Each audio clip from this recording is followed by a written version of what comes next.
We've all heard that we should exercise more and eat less, that it's good for our bodies and it's good for our mental health. But how many of us are constantly struggling to get enough exercise, eat the right things on a day to day basis, especially if you're a parent and you're running around to all kinds of practices and you're just trying to get food in your child's stomach before ballet class starts? I want to talk with you today about what the value is in moving for mental health. And I think it's important to understand that it's not just any kind of movement, that there are certain movements that help us more than others, and some that we really need to make an intentional part of our day, but also an intentional part of our children's day so that they can build habits of success, build resilience, build the ability to cope with things that don't go their way and upsets that they're inevitably going to experience. So, when we think about movement, there's different kinds of movement. And we know that things like yoga are supposed to change the brain and help you be calm and reduce stress. And the question is, why do exercises like that have that impact? The answer is that many exercises involve things like rhythm, pressure, and respiration are reducing stress hormones in the body. And then as you add coordination, you're increasing connections between different parts of the brain and the body that allow the body to move more efficiently through the world. So if you're not that coordinated, maybe yoga doesn't end up being a thing for you, but it's definitely important for you to learn how to breathe, for your child to learn how to breathe, even if it's using bubbles or a blow toy, blowing a feather off of their hand, or blowing a ping pong ball across the table, even just something that gets your child breathing. We're not asking them to take a deep breath and do meditation every day. Many children aren't there yet. Many children need the activity to be fun and engaging, as well as physiologically beneficial for them. So if your child can't breathe, that ends up being on your goal list, but not a de-stressor. If your child leans into things that give them pressure, like heavy blankets or big hugs or piling animals on top of them, then making sure that you're doing activities that allow time for that, as well as maybe activities that allow for opportunities to get pressure through resistive movement, like pedaling a bicycle, or jumping up and down on a trampoline. Those things also provide rhythm and pressure simultaneously and have an organizing effect on the body and the nervous system to reduce stress.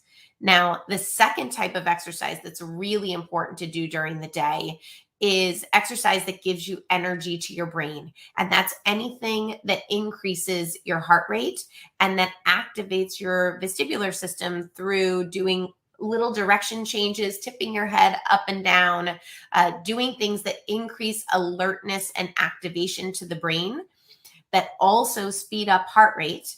And by the way, just doing head tipping and turning, the vestibular system sends a message to increase your heart rate. So it's not just about doing strenuous exercise. You can actually raise your heart rate in a much more subtle way frequently throughout the day just by using these movements.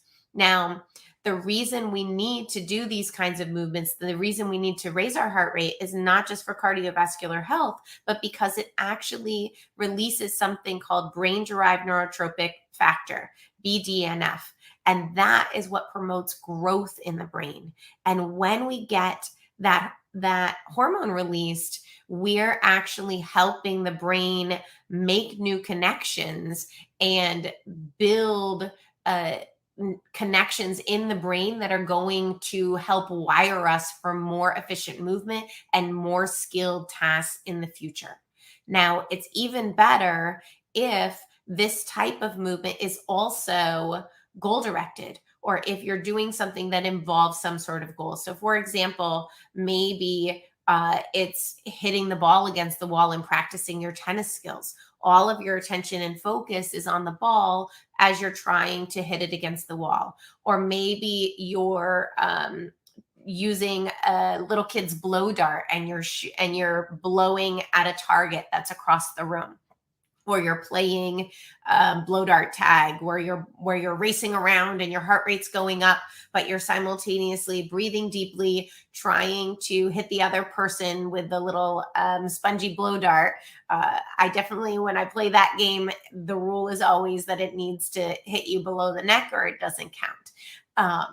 But the point that I'm trying to make is that different exercises have different impacts on the body, and we need both exercises that are going to reduce stress and be calming to the body, as well as exercises that promote connections in the brain, stimulate the release of BDNF, and also guide us towards the development of more exercises and activities that have goals to them. This is more than just doing sit ups or push ups or something that gives you strength, but actually pushing your body to be adaptable in the moment, to focus on a goal, and working memory and goal directed behavior, so that those are the skills that children can go into the world with, that will be skills for life to help them become more independent and better able to adapt to the demands of the world around them.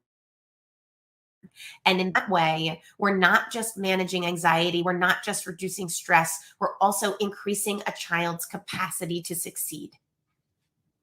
And that is what's going to ultimately promote a significant improvement in their mental health, their confidence, and their desire to go out into the world and use their gifts to make an impact.